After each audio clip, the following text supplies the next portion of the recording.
Good afternoon. I'm Creeson Agecoutay. Welcome to APTN National News. The Waterhen Lake First Nation in Saskatchewan, located about 300 kilometers northwest of Prince Albert, is mourning the loss of their K-12 school after a fire broke out on Tuesday, just one day after the community held their grade 12 graduation ceremony. According to the First Nation, the fire started at around 12:30 p.m. on Tuesday, and smoke could be seen coming from the roof of the Industrial Arts and Shop classroom.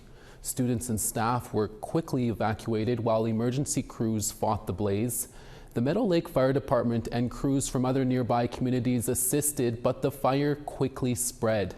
Councillor Carolyn Bernard says it will take years to rebuild the school, but portable classrooms are being planned for the fall.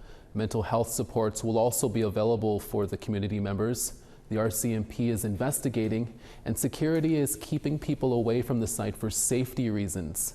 Councillor Bernard says the loss for everyone is immense. It was really smoking, so I figured in my mind I was hoping and praying that they would contain the fire. But I guess once it was in the roof, it was hard to get at. So the damage was burning between the roof and the I guess the ceiling. Well, a lot of people are really sad about it. It's a big devastation because that's the hub of our community. That's where we have our gatherings. That's kind of the big hall. We use our gym. And we have our wakes, we have our funerals, we have our graduations, we have our community dances, we have our round dances. To Ontario now, where an NDP member of the Provincial Parliament of Ontario made history by speaking his Indigenous language in the province's legislature. It's the first time a language other than English or French has been officially allowed. Mr. Mamakwa is seeking the unanimous consent of the House to allow him to speak for 10 minutes regarding the historic significance of recognizing Indigenous languages in the legislature. Agreed? Agreed. Agreed. With unanimous approval from his fellow politicians, followed by a resounding applause, Saul Mamakwa from the Kingfisher Lake First Nation addressed the Assembly in Ansi-Nimoen, or Agecoutay, for the first time since he was elected 6 years ago. It's a language the NDP MPP is fluent in, despite being punished for speaking it in residential school. In attendance for the historical moment was his mother, who was also celebrating her 79th birthday today. He credited her with teaching him Agecoutay and encouraged others to revitalize their First Nations language. Mamakwa hopes this starts a trend in legislatures across Canada. In time past, we were told never to speak our own Indigenous language in the provincial legislature. We had a leader named Frank Birdie from Muskrat Dam that was told that they will never permit Indigenous language to be spoken in the provincial legislature. But today, it's allowed. It's a historical event. I'm praying that there's permission for our language to be spoken in the legislature, that other legislatures in Canada, governments, will allow the same process that we are doing here today. In Ottawa also, that are sitting in the Ottawa legislatures today too, will follow suit with this historic event of the Indigenous language being permitted to be spoken in this provincial legislature. For those living with a permanent disability in the Northwest Territories, accessing income assistance can be an extra burden. Our reporter Charlotte Moore-Jacobs explains how miscommunication and a complex bureaucracy has left one family in the lurch. Almost 1/4 of people living in Agecoutay, Northwest Territories rely on income assistance. And when someone is denied that lifeline, it hits hard. Chris Dryneck, a Agecoutay Dene, has been blind since birth, relying solely on income assistance for over 3 decades. But for the last month, his family has gone without. I can't go out and get a job and work for my wife and my daughter. I go hunting for my wife and daughter. I can't do anything. I am blind. I don't have education. And income support cut me off. I still don't know why. His wife Sharon faces employment challenges. She cannot read or write, and their 12-year-old daughter also lives with a disability. Along with this empty fridge, they've been forced to cancel medical appointments, unable to cover travel costs. Dryneck says the NWT Income Assistance Office in Yellowknife is investigating his 2023 CRA Notice of Assessment. After his wife worked as a janitor a handful of times, his options: produce paperwork to Yellowknife Income Assistance or be cut off. We can't get it from here. It's got to be done from Yellowknife. So we have to hire somebody to take us to Yellowknife and back here and to get those documents. And we pay $200 every time we take a trip to Yellowknife. And we don't have that kind of money. This income support is our lifeline. This income support, we need it, we depend on it. My wife works here and there. We get $1,200 every month.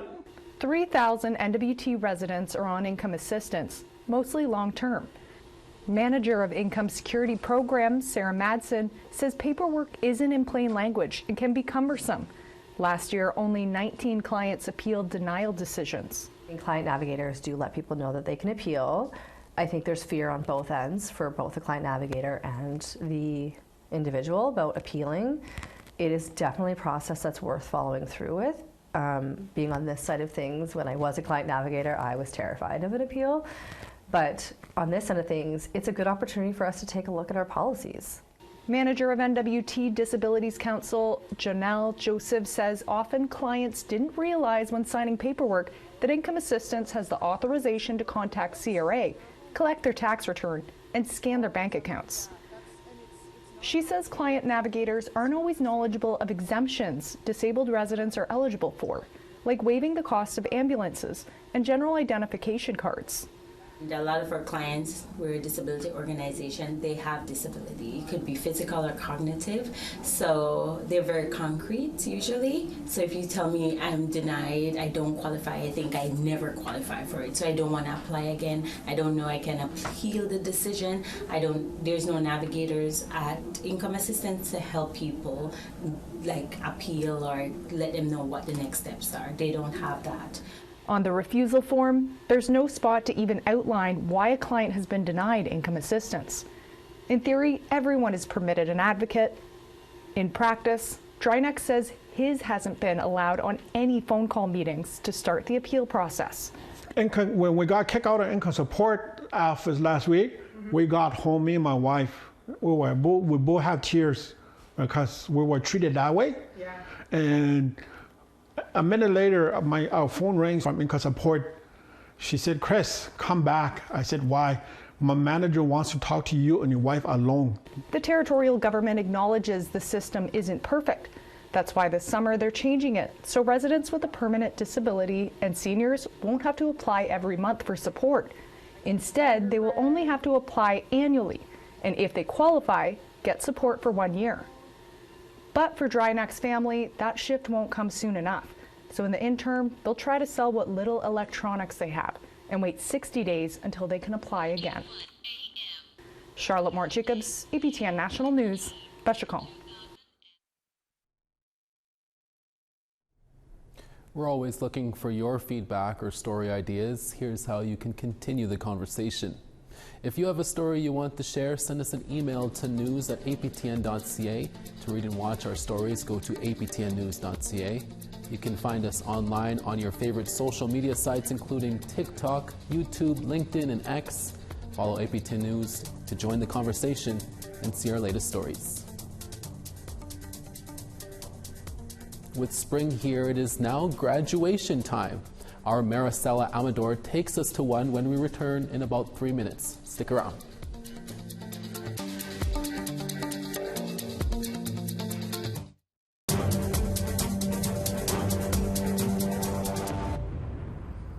Welcome back. It's a gathering dedicated to helping grassroots women with self-care. Iskweo Minweyawin is a 2-day event featuring talks from women influencing changes in the community. Participants may also enjoy ceremonies like cedar baths, Reiki therapy, rattle making, hair braiding, or healing through art and beading. Here is one of today's keynote speakers. My name is Lola Thunderchild. I'm of Chunimpwakpa Dakota Nation. I'm the former chief there. I just finished a term in January. Women face kind of a double-edged sword when they're entering in the workforce, because you're still expected to be a mom. You know, you're still expected to carry those roles. Very important to realize your self-worth. Because sometimes, like I said, we spend so much time trying to heal others, trying to help others, that we often forget about ourselves. We sit there in places like this and these gatherings, and we don't seem to realize that each of us in there carry our own stories. Like I said, with the residential schools, with the 60 scoop, even just surviving, they carry those stories with them, and sometimes they don't talk about it. Just remember that you're a person too, you know, your children, your own family, to respect their spirits in your own household first, and strengthen those roots before you try and strengthen those of others. It was a joyous occasion at John Abbott Junior College in Montreal last week. 15 Cree students celebrated completing a transition program. It will prepare them for the next chapter of their academic journey. Maricela Amador has the story.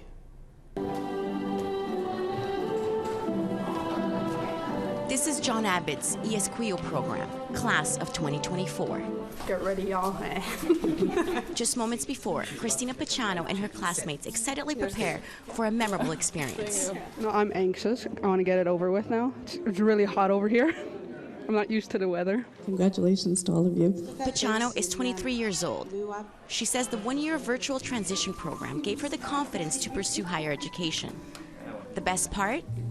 She got to stay with her family in her community of Chisasibi. It gave me more options, actually. And back in Sesame, when I was in high school, we just learned what was in the curriculum. For this program, the teachers asked us what we wanted to learn. I would like to thank John Abbott College and the Cree School Board for creating this program. The special program was created through a collaboration between the Cree School Board and John Abbott Junior College in Montreal. This year's cohort is the third and largest to date. It isn't easy to take that step into post-secondary education. Kim Martin from Ganawage is the Dean of Indigenous Education at John Abbott. I think it does help because it offers this opportunity for students to get a little bit more familiar and comfortable with the pace of college learning and assignments and deadlines and things like that. And this is something that brings a lot of stress sometimes to students. And so we work to help them overcome those issues. The Springboard program was developed specifically for Cree students through consultation with Cree elders, educators, and experts. The courses are rooted in Cree values and worldview. You are such a shining example of what our future has in store for us. Dr. Sarah Pash is the chairperson of the Cree School Board. Oh, this program is definitely successful. You know, we see high numbers of graduations from this program. We also have noticed a difference in our post-secondary students, in the feedback that we're getting from them, those post-secondary students that have left the community. This young woman is thrilled to be starting a new chapter in her life. First, I'm planning on working just to save up some more money, but then I'm planning on going to Heritage. Actually, I still haven't decided yet. Although she is still unsure what the future holds, Pachano says she enjoys working with kids. Maricela Amador, APTN National News, Montreal. Now is here this week's web poll question. On our website, we ask, are you noticing the impacts of climate change where you live? Not at all, a little bit, somewhat, a lot. Go to aptnnews.ca to have your say. Indigenous communities are usually some of the first communities impacted by climate change. We have that story next after the break.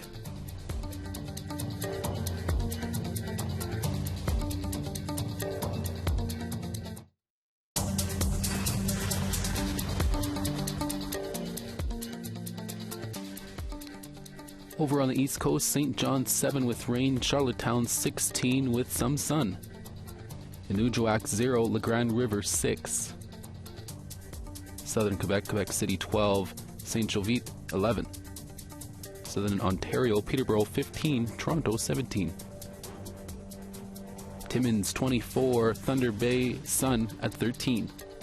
Churchill 15, Thompson 14 with a little bit of sun. Winnipeg 14, Dauphin 12. Saskatoon 16, Yorkton 13.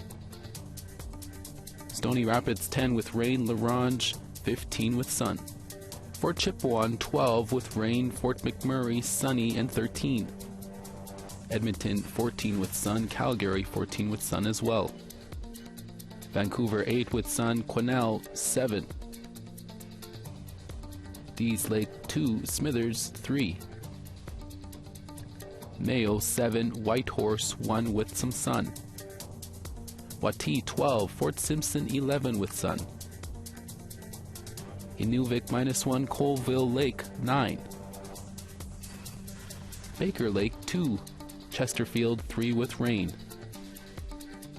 Arctic Bay -1, Aglulik -3. We go now to Washington State, where our partner Indian Country Today has launched a 5-year project looking at the impact of climate change in tribal communities. ICT's Mark Trahant has this report from the Quinault Nation and its plans to move an entire village up and out of the way of rising sea levels. I'm here in Tahola on the Quinault Indian Nation. Today the sea is calm, but the sea is also relentless. It keeps rising. The community of Tahola faces floods every year, and in 2021, people were evacuated.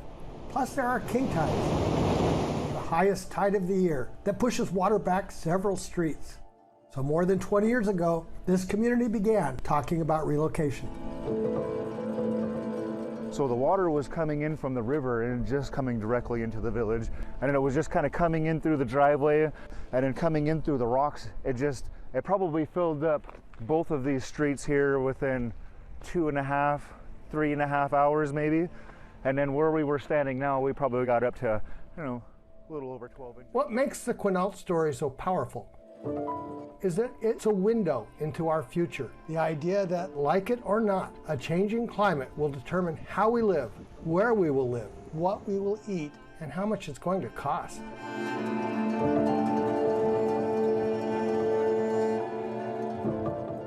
Quinault is extraordinary in so many ways. The geography ranges from glaciers to ocean. On the coast here, climate changes now. Every year, there are threats from storm surges and king tides. And on the Quinault Nation, that has meant a thoughtful, long-term approach to a solution that preserves community and the tribe's values. Tribes have really been at the leading edge of people in this country feeling the impacts of climate change. And of course, tribes have been warning about this for a long time. Indigenous values and teachings are finally getting centered and put in that limelight because that paradigm shift the rest of society has to do. Indigenous and Native people are already doing that. And we know this, the floods from storm surges will increase over time. There you go. This is the beginning. I think high tide's here in about 2 more hours. So you can see the ocean here kind of starting to wave up, but as you look down, you can actually see there's a ton of driftwood sitting up here, and it just keeps... So for several years now, the Quinault Indian Nation has been in the process of planning a move of the village of Tahola from the mouth of the Quinault River to higher ground. This process started more than 20 years ago, showing the firsthand complexity of how climate change impacts one community.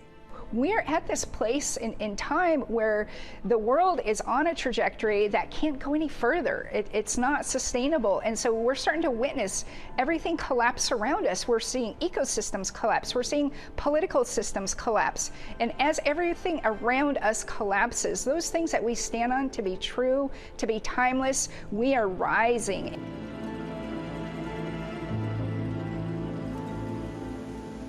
So we were trying to come up with a strategy to where we could get elders to be the very first part of the relocation, and rightfully it should be the ones that are most affected. So we recently just did win an award. There are immediate concerns. The next flood is only a storm away, and the homes that survive the last ones are sometimes infected with black mold and other health concerns. The new village is about a half-mile away on higher ground. The Quinault Nation has built most of the infrastructure, streets, housing plats, sewage. So what you can see here is the development of our first phase, but as far as building the houses, that's still a whole nother phase to go. So I know we were talking about, and reflecting the nation's priorities, the Generations House, the first building, is a center for elders and children. This was our most modern effort to relocate our most vital citizens. There are still many questions to be answered. What happens to an elder who has worked their whole life and paid off their mortgage, but because they live in a flood zone, they have to start all over again? How does that work?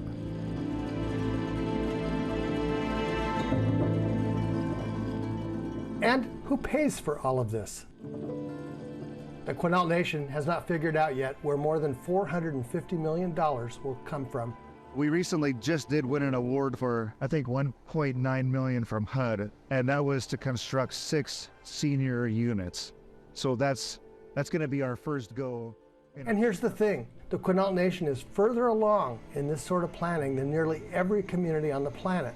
When we drove up the coast to get here, we passed through low elevation towns and even cities and saw the scale of the problem. And it's clear that neither the region nor the country are penciling out what has to be done and what that will cost. Great story. And that's our midday show for this Wednesday, May 29th.